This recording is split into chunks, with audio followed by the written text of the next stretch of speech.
We are here with Kyan Brown. You are the associate head coach here for the Omaha men's basketball team, but you're also the owner of the most viral celebration in college basketball, it seems.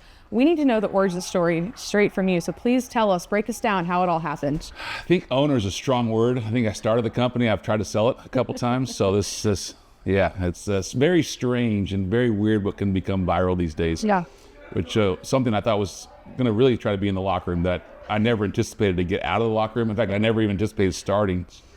So how it all started was, it was December 21st. Yep. We had Cal Poly at home. Mm-hmm. And the guys were kind of struggling. We had a 6 game, whatever it was, losing streak going on. Lost 2 at home versus Montana State, Abilene Christian. And we'd go in the locker room for Cal Poly. It's a big game right before Christmas break. And we're like, hey, listen, like, guys, let's get fired up. And our guys are all sitting in the locker room like, you know me, I'm a big energy person. Yeah. Like, you gotta get fired up with some goosebumps. So I start kind of, what's going on with you guys? Let's get fired up. It's a big game. And everyone's kind of still just like, And so we have a big plastic trash can in our locker room. And for whatever reason, my wife always says I don't have a filter. I think it and either do it or say it. She's constantly on my case about that. So I just kick the heck out of this trash can and I say a few choice words at it while I'm screaming at it. And 4 guys next to it get scared and they're like, what the heck's going on? And then 4 guys across the locker room jump up and start yelling at it too. And I don't remember saying it, but I guess I told it that if it was still in there after the game, after we win, I'm going to whip it again. And sure enough, we go out and win. We come back in, we're celebrating. I completely forgot that I even mentioned these words. And they're like, Coach, it's still in here. Promise. Yeah. And so promise. It got whooped again. And thinking that was going to be the end, we go for Christmas. Don't even think anything about it. Come back to non-division 1. Nothing before the game. Win. After the game, they're like, Coach is still in here. Yeah. So I kick it again and yell it again. We all kind of laugh and joke. Nothing too serious about it. Then we go to North Dakota for the North Dakota State road trip. And we beat North Dakota first game. And a couple players found a trash can outside and handed it to me. And so they're setting you up. So they're setting me up. So then I slam that thing and yell it. And then our SID gets wind of it. Uh-huh. And I did not know, but he asked someone like, what's going on? Yeah. And I got Coach Brown just beating the heck out of trash cans. And so North Dakota State, we win. They hand me a trash can. He films it. I have no idea what's going on. On the bus ride home after the game, my phone starts beeping and going off and sending me stuff. I'm like, what the heck is going on here? And I turn around and see the video and I turn to our SID, Zach. I'm like, what did you do? And he's like, oh, don't worry. It'll be really good. I was like, well, how could this possibly be good? I mean, I got a beard because I was little stitches. I was growing out my beard because we were out of win streak and I hadn't had a haircut. I'm 20 pounds overweight. I got a bad back.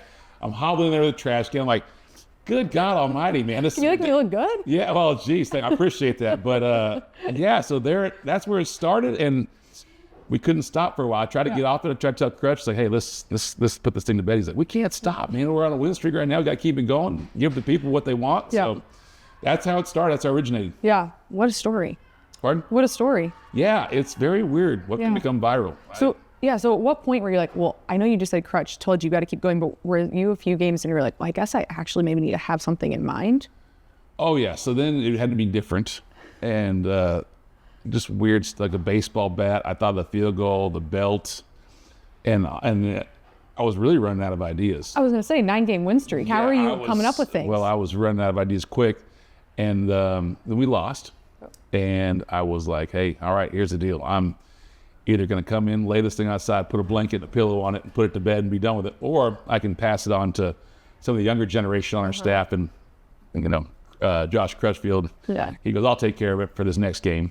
And so I'm like, all right, I'm tagging you in and I'm going to be done with it, dust my hands with it. And so they took it to a whole nother level. Mm-hmm. Obviously, they're younger and they can do things off top ropes and fall down. I don't want to risk injury or bodily harm because I'm getting up there in age, but it's been fun to see what they've done with it and take it off to the next level. Yeah, you already mentioned you were on the bus when you saw the kind of national buzz it was getting. I'm sure you never expected that, but what's been some of the coolest things that have come out of that attraction it's gotten? Winning.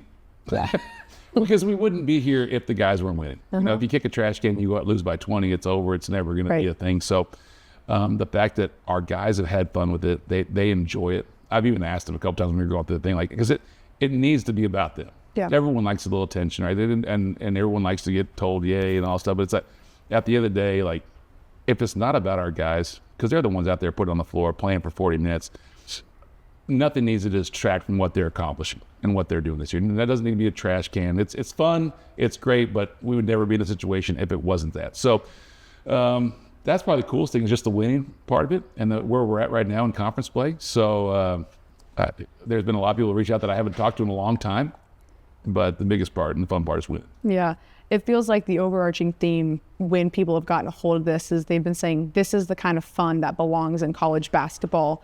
How do you feel like that fun that you guys have brought into the locker room has been exemplified on the court and has bled into what kind of success this team's had this year? It's funny you mention that, because there's an old saying, and I don't know who started, coach started, and I think people repeat things because it sounds good at the time. And I'm sure people do feel this way, and I've worked with people, they said you have to hate losing more than you enjoy winning. And I always thought that was kind of like a glass half empty type of approach, like because I love winning. I want to celebrate wins. I want to be excited. Like I hate losing, but it's like I want to enjoy this. I want the guys to enjoy winning. I want them to know what it's like. I want to celebrate victories, like road wins, all those different things. And so I've always looked at like I love the winning and that side of it more. Mm-hmm. And so to give those guys that joy, it's a little bit of fun with it. I think the older you get and the more you move up in basketball, it becomes a profession, and there's so much money involved, and even players are getting paid now that it's like it can become more like a job. Yeah. And I think the thing about college basketball is you need to remember that they're still 18 to 22-year-old guys, and it's like, have some fun. Everyone started playing basketball because it was fun. You start playing sports when you're young because it's fun. It's not because it's like you got to take the trash out and do all these chores around the house. You play basketball because it's enjoyable, and like, don't lose that passion. Don't lose that edge. Don't lose what originated as fun, and we as a coaching staff don't want to take the joy out of winning for our guys. Yeah, and this is a team that was picked second to last in this conference, and this past week in history for this group, right, has a share of the Summit League title. Yep. And it's been a lot of your older guys, as you've mentioned, some of the veterans that have been here for the longest time. How have you seen them step up because of maybe the joy that's been added into this locker room this year? I think it really just starts with recruiting and Crutch's vision. Like Coach Crutchfield had a vision when he first got the job here. Like I've told several people, like because of his connections at the high major level, he could have went out and got a couple high major transfers to come in, but he wanted to build this thing up. This is his alma mater. He had a vision for it. What he wanted to do, he wanted to take guys like Mark Sutton, who was a junior college qualifier. Mm-hmm. And so he was just a freshman coming to be a sophomore. We took Tony Osborne, who was a high school kid. We took Jay-Sean Glover, who was a high school kid. We took J.J. White, who was a qualifier that was a junior college there. So like, I don't think I'm missing anyone, but those four guys were day one guys. Mm-hmm. And so for them to come in here, and we won 9 games our first year. Yeah. And I was like, it almost doubled the win total what we inherited, but still, that was painful. Right. And so then you see a little bit of success the following year at 15. So you triple your win total in year 2. And so for them to have success and for them to come in here and be a part of what they're building, and they've talked about it. They've talked about, we want to build something different. We want to do something that's never been done in Omaha. And it seems they're on the right track right now to do something like that. Yeah. Well, I'd be remiss if we didn't talk about the celebration that happened this last weekend because of the history that was made.